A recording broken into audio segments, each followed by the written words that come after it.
bueno, pero por último, chicos, ¿alguna duda con el parcial? ¿Cómo les ha parecido?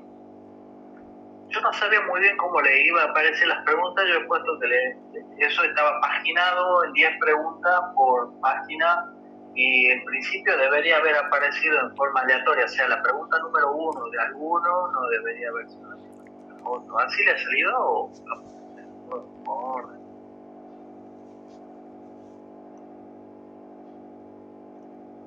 Sí, profe, por lo menos en mi caso, no me pareció, como había dicho usted, no estaba tan complicado.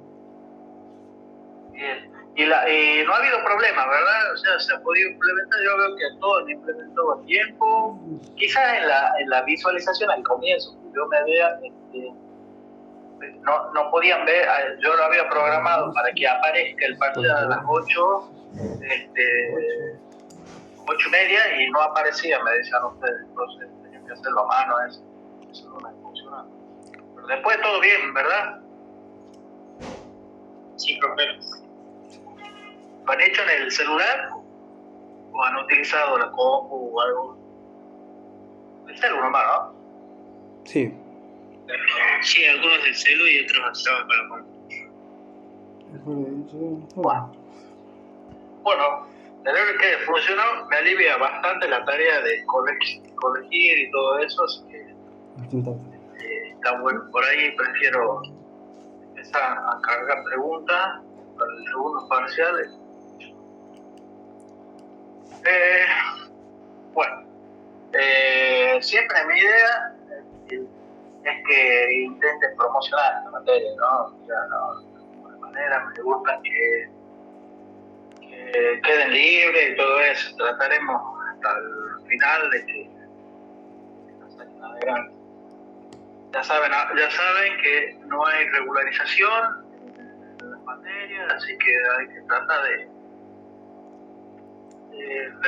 promocionar o promocionar. Bueno, sí, chicos, comenzamos con este tema, de digitalización de señales biomédicas. Era un tema que antes no se lo sabía dar porque no era tan parte de la instrumentación biomédica, pero hoy en día todos los equipos biomédicos, sean por imágenes, sean por señales electrofisiológicas, incluso hasta las señales de endoscopios, son digitales. Entonces la digitalización de señales es un concepto muy importante, lo que hay que tener. Entonces acá vamos a hacer una pequeña revisión de lo que es la digitalización. Nada, hasta los equipos más simples que ustedes dicen, un equipo viejo que imprime la señal en un papel, bueno, todos esos equipos utilizan el proceso de digitalización. ¿Sí? Ya no hay ningún sistema, prácticamente ningún sistema que utilice la señal analógica para visualizar algo. ¿Sí? Lo más cercano a antes había sido el osciloscopio, pero los osciloscopios actualmente digitalizan la señal. En el caso del electrocardiógrafo comercial que habíamos visto en una de las clases teórico-prácticas, digitaliza la señal, ¿no? Por ejemplo, la visualización en este display, la señal tiene que pasar por un proceso de digitalización para poder visualizarla. ¿Sí? Lo mismo, la impresora. La impresora no funciona. Esto es una impresora no es ni siquiera papel térmico, antes utilizaba papel térmico. También utiliza el acondicionamiento de la señal para que sea entrada a esta etapa de impresión requiere digitalización, ¿no? Entonces, en este caso particular, el papel en este dispositivo se puede considerar como un proceso de almacenamiento. Es el lugar donde almacenan los datos, ¿sí? Donde queda almacenado los datos. Digitalizar una señal también me va a servir. Este equipo de hecho lo hace para comunicarme a una computadora y dentro de la computadora utilizar un software que interpreta esas señales y realiza las mismas visualizaciones, las mismas medidas que en el papel. ¿Sí? Todos los equipos, incluso hasta los equipos más viejitos como como este electrocardiógrafo comercial, tenía en la parte posterior una conexión serie a través de la cual se podía conectar vía USB o vía puerto serie a una computadora, ¿no? Y en la computadora se puede almacenar, procesar o hacer cualquier tipo de análisis. ¿Bien? Qué sé yo, les puedo comentar que estas señales nosotros las vemos en el papel como señales, las derivaciones principales, las derivaciones cordiales, ya les había comentado que en realidad sirven para reconstruir cómo se mueve la actividad eléctrica en 3 dimensiones. ¿Sí? La actividad eléctrica del corazón les había comentado que es una especie de vector que se mueve en el espacio. No tan solo eso era lo más básico antes, sino que ahora a través de otras técnicas computacionales se puede ver cómo es la propagación de esa electricidad a través del tejido mismo del corazón. ¿Sí? O sea, en cada parte del tejido muscular del corazón es posible establecer cuáles son los lugares que más se están activando, y todo esto no es porque sea capaz de registrar la actividad del tejido en ese punto, sino porque a través de los algoritmos, a través de métodos computacionales, se puede hacer esa reconstrucción. ¿Sí? Esa reconstrucción, esos algoritmos se llaman de problema inverso, que significa yo veo el resultado y planteo adentro un modelo de redes, de pequeñas redes cuyos vértices de cada red se desprende una actividad eléctrica. Y es un problema computacional, hay que resolver un sistema de ecuaciones. Acá conozco el resultado, pero no conozco las variables que no conozco. Por eso se llama problema inverso. Y se pueden hacer este tipo de estimaciones, no tan solo estimaciones qué es lo que sucede en el tejido del corazón, sino cómo fluye la actividad eléctrica en el tejido, la piel. También se pueden hacer estimaciones de qué pasa en las arterias y todo esto, ¿no? Esto se puede hacer únicamente registrando una actividad tan simple como es la actividad electrocardiográfica. La actividad electrocardiográfica es una de las señales electrofisiológicas más estudiadas en todo lo que es el procesamiento de señales biométricas. Ha utilizado muchísimo, una señal muy fácil de interpretar, de registrar, y su capacidad para entregar informaciones es tremendo, ¿no? Primeros diagnósticos de enfermedades se han hecho a través de este tipo de señales. Por eso que se conocen muchísimos métodos de análisis. Bueno, en nuestro trabajo práctico, la digitalización ha estado en todo momento. Ustedes han armado su protocolo, primero, segundo, tercera etapa, o ADC20, tercera etapa, y el osciloscopio digital utiliza el proceso de digitalización. ¿Qué es lo que tiene de complejo el osciloscopio digital? Es que tiene unas características de adquisición que son sobresalientes. O sea, intenta digitalizar la señal, pero con la mayor capacidad de resolución para que lo que veamos en pantalla sea lo más parecido a lo analógico. Y para eso necesito una muy alta frecuencia de muestreo y necesito unas resoluciones de conversión muy, muy altas. Y por eso son caros. Son dispositivos de medición. Esas dos características que les acabo de nombrar, ya se lo voy a comentar en detalle a ver de qué se trata, ¿no? El proceso si tuviéramos que modelar un proceso de digitalización, un diagrama en bloque del proceso de digitalización, deberíamos hacer lo siguiente. Tenemos la señal analógica, la señal biométrica. Esto pasa por un proceso de conversión analógico-digital. ¿Sí? De acá, una vez que la señal es convertida, se lo puede almacenar, se la puede procesar, se la puede transmitir. Es mucho más fácil transmitir una señal digital y más, no es que sea más fácil únicamente, sino que es más, no se le mete tanto ruido a la transmisión. La transmisión digital es menos susceptible a ruido que la transmisión analógica. Un ejemplo de la transmisión analógica es la FM, las radios AM, por ejemplo, ¿sí? Las radios FM, son comunicaciones analógicas donde son muy susceptibles al ruido, ¿sí? Un cambio en la amplitud de esa señal debido al movimiento o algún objeto que se mete en el medio puede producir mucho artefacto en la señal. En cambio, la comunicación digital es menos susceptible a todo eso. También las implementaciones en tiempo real. Actualmente las implementaciones, por supuesto que se puede hacer con la señal analógica únicamente. Si yo armo todo un setup, mi mano robótica que anda directamente con la información analógica, por supuesto que se puede hacer. Pero la implementación de dispositivos analógicos requiere el uso de resistencias. Analógico tiene que manejar potencia, la potencia es corriente, la corriente es temperatura, y la temperatura requiere mayores fuentes de energía. Todo es más pesado, mucho hardware, más incómodo, mucho calor. La transmisión digital es básicamente cambios en los niveles de tensión. Es mucho más cómoda la tecnología, ¿sí? Más cómoda en el sentido y cómoda y económico en el sentido de la cantidad de energía que necesita las implementaciones digitales para hacer este tipo de implementaciones, ¿no? El bloquecito de conversión analógico-digital, hay algunos conceptos fundamentales que tienen que saber. Consta de 4 etapas: muestreo, retención, cuantificación de la información y la codificación. Recuerden que el hecho de que yo mande un valor de tensión cada cierto tiempo, no estamos hablando de una señal completamente digital.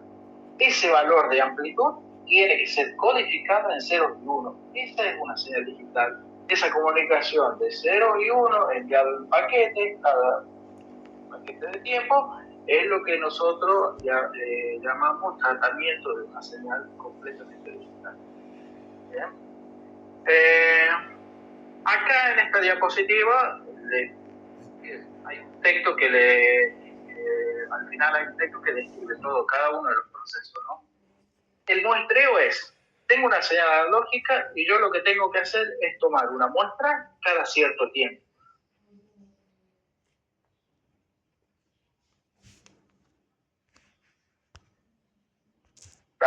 Esta onda analógica la multiplico por una serie de impulsos unitarios, impulsos con duración de cero, prácticamente cero, son impulsos unitarios. Si hago la multiplicación, voy a obtener en cada instante de tiempo, ya en un tiempo discreto, voy a tener un valor de tensión. ¿Sí? Un valor de tensión en cada punto. Como resultado de esta multiplicación analógica, obtengo un tren de impulsos. Un tren de impulso en el que tengo cada cierto tiempo un valor de amplitud dado. Lo que tengo que hacer para que este valor se pueda codificar y pueda pasar por algún proceso, tengo que hacer una retención. ¿Sí? Una retención de ese valor durante un cierto tiempo. Y es lo que sigue. Después del tren de impulso hay una especie de retención de orden cero, es cuando este valor se mantiene constante durante cierto tiempo, ¿sí? Acá toma este valor, se mantiene constante hasta que llegue el otro, se mantiene constante hasta que llegue el próximo y así. ¿Bien? Esa retención, eso es una retención de la muestra tomada. Este tiempo de retención tiene que ser lo suficientemente largo, no puede ser instantáneo, pero tiene que ser lo suficientemente largo para concretar la cuantificación, la medición de ese valor. Tengo que tomar la medición y después tengo que cuantificar y codificar. Ese intervalo tiene que ser lo suficientemente largo para que se hagan todas esas cosas. Todo esto que yo le estoy contando, cuantificación y codificación, no se hace en tiempo igual a cero. Se necesita un tiempo.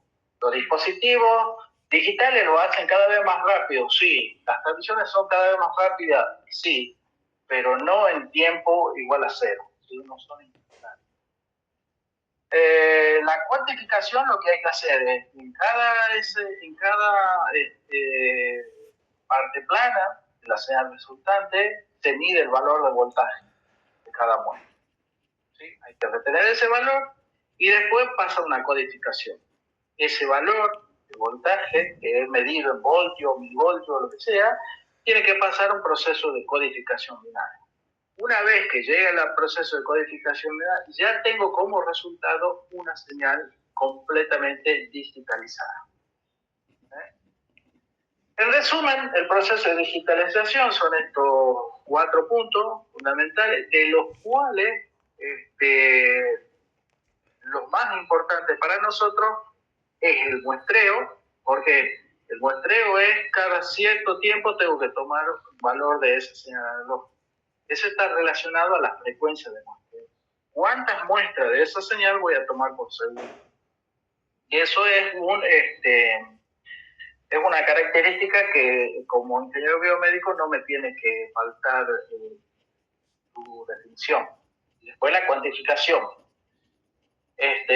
Y esa cuantificación está relacionada con la resolución del conversor. ¿Cuál es la capacidad de conversión en este proceso o cuál es la resolución necesaria para una correcta cuantificación de la señal? ¿Sí? Entonces, acá entran 2 palabras muy importantes, frecuencia de muestreo y la segunda, resolución del conversor. ¿Sí? Acá cuando hablamos de conversores, un conversor AD. Como concepto fundamental, como resolución de conversor, vamos a hacer un diagrama del bloque de este proceso de digitalización. Recién lo hemos nombrado en palabras. Si esto lo tuviera que representar en bloques, sería de esta forma. Acá se produce un sample and hold que eléctricamente es lo siguiente. Las señales entran a través del buzzer. Acá este pulsador se mueve cada cierto tiempo, o sea, hace un impulso. Esto tiene que producir un impulso. Deja pasar la señal en su valor, pero no queda pegado este interruptor a este punto. O sea, hace un movimiento lo más rápido posible, un cierre muy rápido, lo que hace que se cargue instantáneamente este capacitor. Cuando se carga el capacitor se produce la retención de esa muestra, porque el capacitor almacena de golpe esa cantidad de voltaje, y bueno, hasta lo próximo que llegue. Bien. Como resultado, y después hay un buffer de salida nada más. Como resultado, se obtiene esto. Entonces, eléctricamente, esto, y el resultado es esta señal. Cuando llega a esos valores de tensión, entra a lo que es el conversor analógico digital, en donde el voltaje de entrada se convierte en un código. Generalmente se utiliza el código binario. ¿Bien? Entonces, el conversor es como una función de transferencia en donde yo tengo como entrada esto, vamos a ver un ejemplito, y como salida un código binario. ¿Sí? Voltaje de entrada y voltaje de salida. Y de salida que vende el código. Como resultado final voy a tener un código, un paquete en este caso de cuatro dígitos, cada cierto tiempo. ¿Sí? Entonces, se envía esto cada cierto tiempo. Esto está codificado.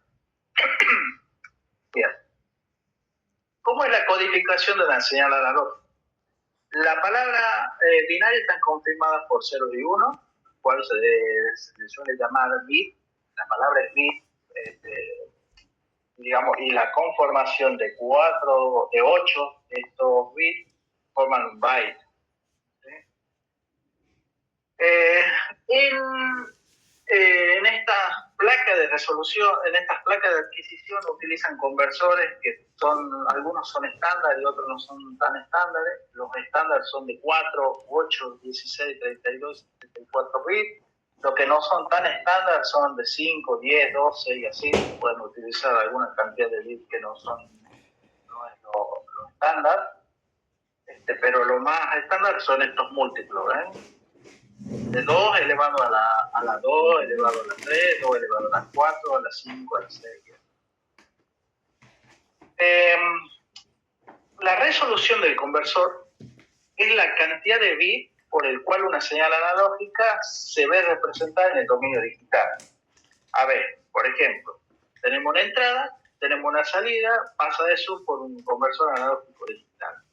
Si el conversor analógico digital tiene una resolución de 4 bits, en este caso, ¿por qué 4 bits? Porque utiliza 4 dígitos para convertir la señal. ¿Sí? Bien. Entonces, la función de transferencia de este conversor va a ser esta, que tenemos acá en pantalla. ¿Qué quiere decir esto? Acá entra una señal analógica en voltios y sale una señal digital. Por ejemplo, si entra un valor X1 medido en voltios, esto, de acuerdo a esta función de transferencia, le va a equivaler un código que se llama 1100. ¿Sí? Si entra el X2, saldrá otro código.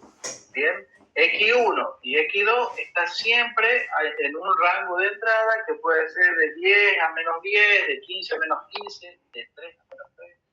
¿Sí? Depende el rango de curso que ustedes tengan en el dispositivo de entrada del sistema de adquisición. Eso es variable. Es por eso que no aclaran la resolución en términos de voltaje. A ver, si entra X3, una señal que está muy cerquita de X1, resulta que la codificación de ese X3 sigue dando lo mismo que X1. Entonces acá hay un problema de resolución. Ya no es capaz mi dispositivo, mi conversor, de discriminar estos dos diferentes voltajes. Entonces acá se define la resolución del conversor. ¿Sí? Hay una limitación en todos los dispositivos que va a depender de la cantidad de bits que tenga el conversor. Por ejemplo, un conversor de 4 bits, supongamos que el dispositivo de entrada, la máxima y mínima entrada que le puede entrar al conversor es de más 5 voltios y menos 5 voltios. También puede ser de 0 a 5 voltios, de 0 a 10, etcétera, etcétera. Acá les pongo un ejemplo de acá, de menos 5 a 5. Supongamos un conversor de 4 bits. La resolución se la calcula, la resolución en voltios, se la calcula como la máxima ecuación digamos, lo máximo que puede entrar, en este caso de menos 5 hay 10 voltios, ¿sí? Dividido en 2 elevado la cantidad de bits menos 1. Esto me da una resolución de 0,66 voltios. Esto significa que si la señal de entrada no cambia más de 0,66 voltios, digamos, si cambia menos de 0,66, no va a ser capaz de distinguir esa variabilidad, esa variación de entrada. Tiene que cambiar más de 0,66, bastante más, ¿sí? En términos generales, la formulita es esta. La resolución es un voltaje de referencia dividido en 2n menos 1. Ya están viendo ustedes que la resolución medida en voltios va a depender de este rango. Y todos los dispositivos son distintos. Entonces, ¿qué hacen los fabricantes? No lo especifican en este rango, sino que lo especifican en su cantidad de bits. A través de la cantidad de bits y el rango de entrada, se puede determinar, puedo saber yo como usuario, cuánto voltaje es capaz de discriminar el dispositivo. Supongamos para un voltaje de referencia de 10 voltios, como el ejemplo anterior, vamos a tener la siguiente resolución. 4 bits, 0,66, lo que acabamos de calcular. Para 8 bits, 39,2 milivoltios. O sea que una señal electromiográfica que está por arriba de los 100 voltios podría resolver esto. 10 bits, 9,7, 12 bits, 2,4, una placa de 16 bits, 152 microvoltios. Ya puede discriminar tensiones de entrada muy chiquititas, 152 micros, de 32 bits, muchísimo más. Ahora, teniendo en cuenta esto, ¿podrá realizarse lo siguiente? Si yo sé que una señal analógica, por ejemplo el SG, está en el orden del milivoltio, ¿sí? Podría hacer esto, evitar usar un amplificador y directamente agarrar esto, meter por el canal, por una entrada del conversor, esto otro, meter por otra entrada del conversor y esto en TND, utilizar un conversor mayor a 16 bits, puede ser de 32, de 64, lo que sea. ¿Ustedes creen que se podría transmitir una señal de electrocardiograma? ¿Sí o no? Pues piénsenlo. Generalmente suelo preguntar esto en los parciales porque puede haber confusiones acá, ¿no? Entonces, la pregunta es, ¿se puede implementar? ¿Qué estamos haciendo acá de raro? Estamos evitando usar el amplificador biológico, ¿sí? Un amplificador de eso. Piensen y después preguntan si quieren, consulten en algún momento. Frecuencia de muestreo. Bueno, la frecuencia de muestreo es qué tan rápido tomo las muestras a lo largo del tiempo. La frecuencia de muestreo está en la velocidad con que se mueve esta llavecita, ¿sí? Esta frecuencia de muestreo tiene que ver con esa velocidad, la velocidad con que se realiza el sample and hold. Existe un teorema, que lo deben haber visto, que se llama el teorema de Naismith, que dice, para que una señal que tenga un ancho de banda limitado, por ejemplo, una señal de 0,05 a 125 Hz, acá dice que la señal, para que pueda ser reconstruida completamente, la frecuencia de muestreo debe cumplir que sea mucho mayor a 2 veces la frecuencia máxima de la señal. En este caso, para un SG, la frecuencia máxima es de 125 Hz, por lo que la frecuencia mínima de muestreo debería ser de 250 Hz, según esta teoría, ¿sí? La frecuencia, tiene que ser eso o mayor. La frecuencia de Naismith es igual es lo que se llama el límite de la frecuencia de muestreo, es lo más chico que puede ser, igual a la frecuencia de muestreo mínimo, y es igual a 2 veces la frecuencia máxima. De acuerdo al teorema de Naismith, entonces veamos qué pasa en la parte práctica para nosotros, para que queden claras algunas cositas de este teorema. De acuerdo a este teorema, una señal SG debería ser muestreada a 2 veces de 125. ¿Por qué 125? Porque 125 es la frecuencia máxima de un electrocardiograma, o sea, 250 Hz. En la práctica es suficiente, realmente 250 Hz, podemos utilizar esa frecuencia de muestreo. Veamos. Supongamos, vamos a hacer una cosa bien general. Supongamos una señal senoidal que tiene una determinada frecuencia. Si yo muestreo esta señal a 2 veces esta frecuencia, tendría estos 2 puntos, ¿sí? Estos 2 puntos no me dan información de esto.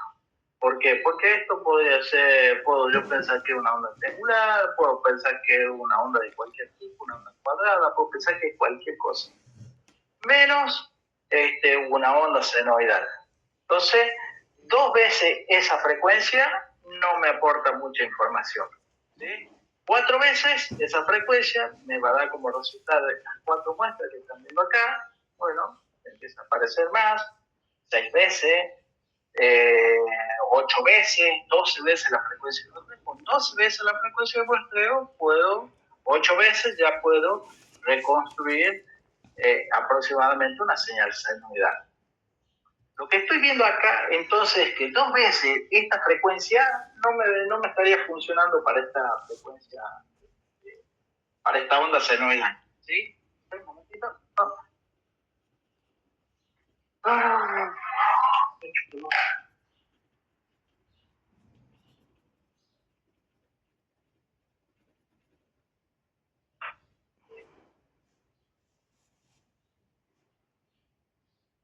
Ok, listo. Muy bien. Vemos ahora qué pasa con una onda SG. El complejo QRS es la onda más rápida que aparece en el sistema. Es la onda que más contenido, que tiene contenido de frecuencia más alta. Eso tiene una duración de 60 a 100 milisegundos aproximadamente.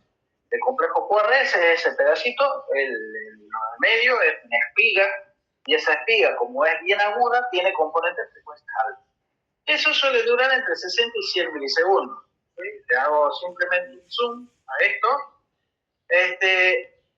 Supongamos que muestreo el QRS de manera que tenga 10 puntos. ¿Por qué 10 puntos? Bueno, pues yo supongo que con 10 puntos voy a poder recuperar la forma. ¿Sí? Si muestreo este QRS con 2 puntos, no. Utilizo 10 puntos. Entonces, con 10 puntos distribuidos uniformemente a lo largo de ese tiempo, más o menos me da esta formita. Bueno, tengo una forma aproximada, puedo cometer errores en la estimación, pero bueno, rescato la formita, ¿no? Supongamos que ese segmento, ese complejo QRS, voy a tomar como que dura 100 milisegundos. Es el tiempo más larguito. ¿Sí? Si a esos 100 milisegundos lo divido en 10, ¿qué es lo que obtengo? Son 10 milisegundos. Significa que la distancia entre esta muestra y esta es 10 milisegundos. 10 milisegundos, 10 milisegundos, o sea, el muestreo se está haciendo cada 10 milisegundos. Esto implica una frecuencia de muestreo de 100 Hz. ¿Sí? Entonces, fíjense que con 100 Hz, si utilizo una frecuencia de 100 Hz, incluso menor a la frecuencia de Nyquist, estaría reconstruyendo relativamente bien esta señal. Si utilizo 60 milisegundos, o sea, como que la onda es mucho más rapidita, casi el doble de más rápido, el tiempo entre muestra y muestra es de 6 milisegundos. Esto me da una frecuencia de muestreo de 166 Hz. ¿Qué es lo que voy con esto? Bueno, que aparentemente los 250 Hz que dice el teorema de Nyquist parece ser suficiente. Si yo muestro 250 Hz, voy a tener mucho más de 10 puntos en este ser. Voy a tener 20, 25, en el caso de una onda, un complejo QRS mucho más rápido, voy a tener 15, por ejemplo, 16. ¿Sí? Entonces voy a poder reconstruir ese complejo QRS. A ver, del ejemplo anterior, entonces, se puede intuir que para reconstruir una forma de onda, en este caso determinado, 10 puntos son más o menos razonables, ¿no? Entonces, supongamos potencial de las ondas más rápidas que hay de las ondas con más contenido de frecuencia que hay como señales electrofisiológicas, es el potencial de acción. El potencial de acción tiene una duración de 0,5 milisegundos, más o menos viene de esta forma, ¿sí? Es una espiga bien, muy rápida, y supongamos que con 10 puntos yo quiero muestrear eso. Si estos potenciales duran 0,5 milisegundos, dividido en 10 me da 500 milisegundos, por lo que me implica una frecuencia de muestreo, me da 50 microsegundos, implica una frecuencia de muestreo de 20 kHz. Si yo miro cuál es la frecuencia máxima de este potencial de acción nervioso, la teoría dice que es de 10 kilohertz. Entonces, esto, que yo lo acabo de determinar intuitivamente, coincide con la frecuencia sugerida por Naive. Coincide con las dos frecuencias, con la frecuencia de Naive, ¿no? 2 F max. ¿Qué es lo que estoy sacando con esto? Esta teoría, la teoría de Naismith, la teoría de Naismith funciona bien. Yo puedo mostrar el doble de la frecuencia máxima siempre y cuando esté hablando de señales que tienen un ancho de banda determinado. Por ejemplo, de 50 a 60 Hz, de 30 a 500 Hz. Cuando estamos hablando de una señal que se digitaliza, de una señal que tiene un ancho de banda, esta frecuencia Naismith funciona bien. Pero cuando hablamos de frecuencias que tienen una sola componente, como una señal senoidal, que tiene una sola componente de frecuencia, ahí ya no es suficiente. Yo no puedo utilizar en señales de este tipo el doble de la frecuencia de esta señal. ¿Por qué? Porque no voy a poder reconstruir nada. Entonces, es de ahí que ustedes en algún momento deben haber escuchado, no, la frecuencia de muestreo tiene que ser 4 o 5 veces la frecuencia de la señal. Sí, tiene que ser así cuando estamos hablando de señales que tienen frecuencia única. Una señal, por ejemplo, una señal de AM, una señal de FM, una señal de ese tipo de señales analógicas que tienen frecuencia portadora única, ahí se utiliza. Pero cuando hablamos de señales que tienen ancho de banda, con la frecuencia de Naismith, estamos bien para mostrar nuestras señales biomédicas. ¿Sí? Entonces es importante que ustedes noten esa diferencia. Cuando estén hablando de una señal biomédica y diga a alguien, la señal de ECG la voy a mostrar a 250 Hz. Perfecto. Pero no vayan a salir con que no, es insuficiente porque en realidad hay que muestrearla 5 veces más. No, ¿sí? No es así para las señales tipo biomédico. Bueno, teniendo en claro eso, son los conceptos fundamentales que yo quiero que tengan al momento de hablar con propiedad en el tema de digitalización, al menos conceptualmente. Vamos a ver una experiencia con el sistema Biopac, el MP30. Creo que tengo alguna señal por ahí para mostrar. Ya lo conocen, al sistema Biopac, ya se lo hemos presentado ahí en directo, de qué se trata. Dentro de las especificaciones técnicas de este sistema que ustedes han visto está la frecuencia de muestreo que se pueden utilizar en estos dispositivos. Tiene una resolución de 24 bits. El que tenemos en el laboratorio es el MP30, y ese tiene un 10 bits de resolución, ¿sí? Y tiene una frecuencia, una tasa de muestreo de 8 kHz por canal. ¿Sí? A ver, era más la frecuencia de muestreo. Ahora vamos a ver qué tiene este dispositivo. Bien. Acá había que hacer una experiencia con el sistema de Biopac que lo hacíamos en vivo. Ahora voy a abrir el programita para que veamos. Había que hacer un registro de ECG y variar los parámetros de digitalización. Por ejemplo, ¿qué pasa con la señal que es adquirida a 300 Hz? Eso sería lo más. No se puede poner 250 Hz porque no tenía justo esa frecuencia muestreo, pero se podía poner 300 Hz. Era esto, se pedía hacerlo a 300 Hz, pero el MP30, antes teníamos MP100 y MP30, el MP30 solo permite 250 y 500 o 500. no hay de 300 Hz, entonces se utilizaba uno de los dos. Se veía la forma de la señal.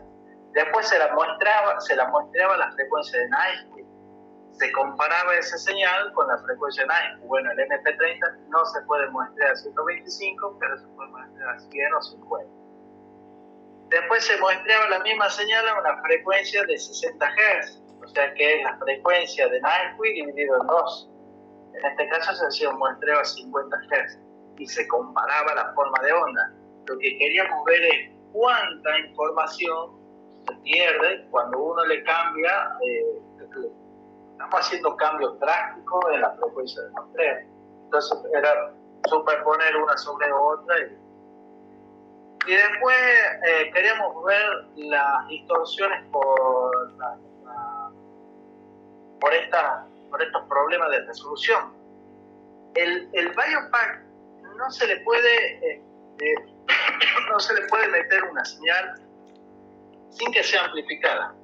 O sea, lo mínimo, la mínima ganancia que se puede configurar el BioPack es por 100. ¿Sí? Entonces no se puede utilizar menos. Entonces había que meter una señal muy chiquitita para recién poder ver el efecto de un efecto de conversión, de falta de conversión en la señal. Yo le voy a mostrar a continuación cómo se ve la señal cuando empieza a haber problemas de conversión, ¿sí? de resolución en la conversión. A ver, tengo acá, se lo habíamos hecho registros. Esto es una señal que está muestreada a 100 Hz, una señal es una señal de SG de uno de los alumnos. Esto está muestreado a 100 Hz. Lo que se puede ver, una señal bastante irregular. La distancia entre muestra y muestra, ¿sí? Yo tomo la medida de esa distancia, el delta, o tomo la frecuencia mejor. ¿Dónde está la frecuencia? Frecuencia, ¿sí? Esto desde acá hasta acá es el ruido de 50 Hz, ¿sí? Un periodo de ruido de 50 Hz. La distancia entre muestra y muestra, fíjense que si yo le hago mucho zoom acá, no puedo ver las muestras y muestras, pero sí que puedo seleccionar desde un punto y ver, esto va a ir hasta la próxima muestra, y de la próxima muestra están los 100 Hz, ¿sí? Esta es la muestra de los 100 Hz. Ahora, ¿qué pasa si yo muestreo? Le voy a hacer un zoom, a ver, así, ¿sí? Agarrar los dos complejos QRS. Ahora les muestro una señal que está muestreada a 50 Hz. En este caso, voy a hacer un zoom parecido. Obviamente no son exactamente las mismas señales.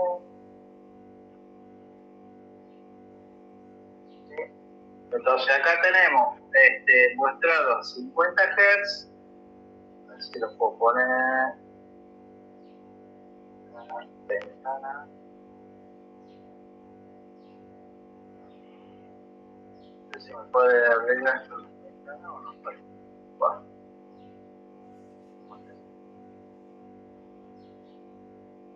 Como para que comparemos. Esto lo que hacíamos era cargarlo en el Excel y graficar las dos cosas juntas, ¿no? Bueno, estos son entre 100, este es de 100 Hz y esta es de 50 Hz.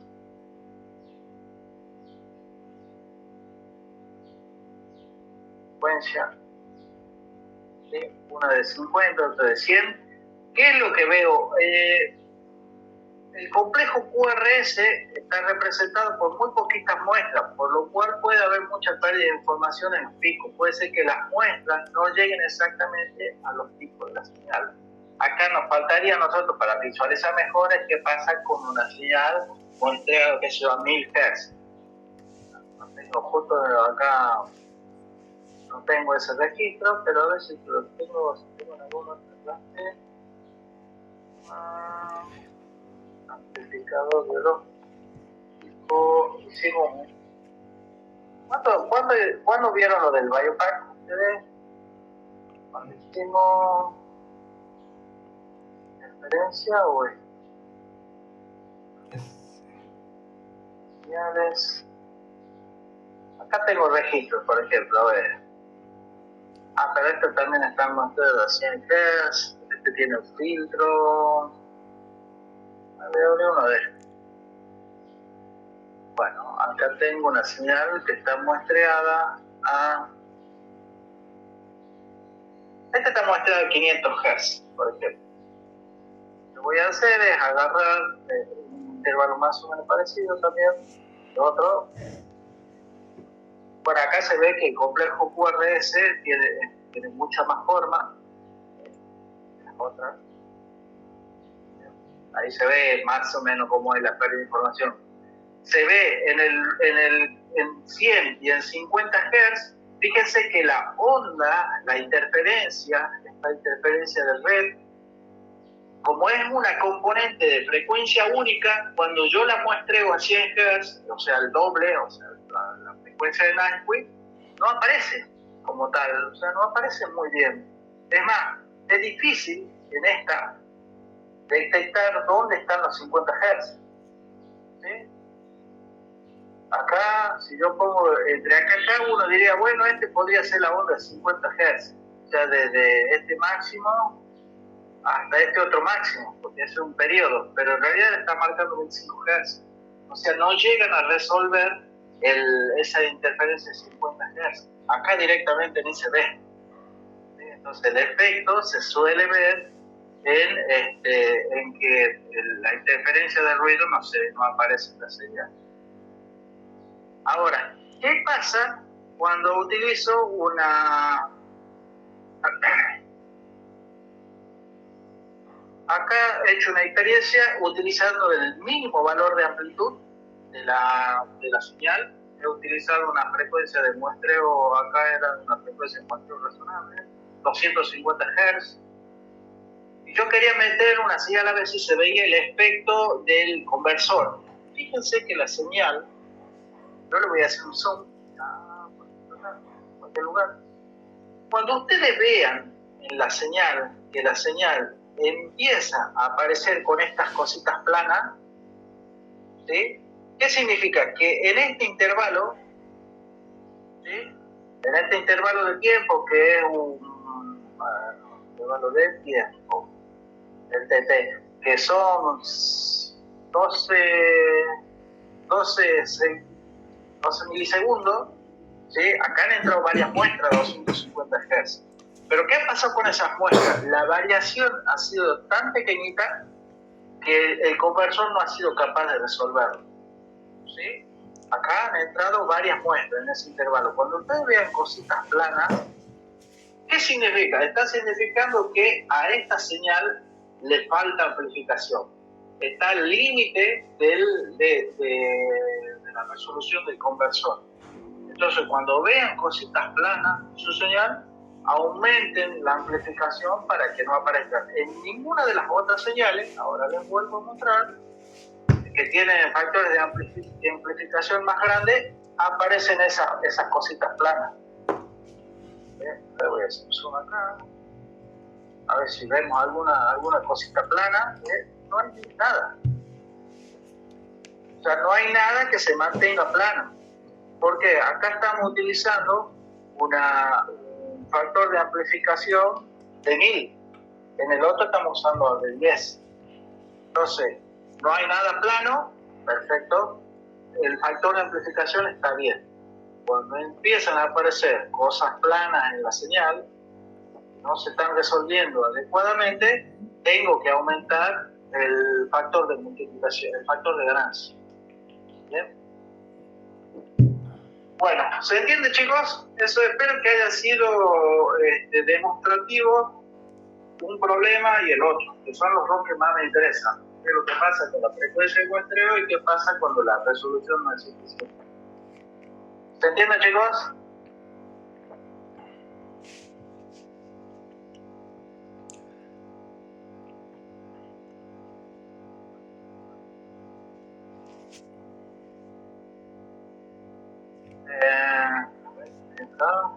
Bueno, y esta era la última diapositiva. Bien, ya tenemos una hora de clase. Perfecto. Chicos, bueno, si no hay preguntas, nada, les pido por favor que me dejen en el chat las asistencias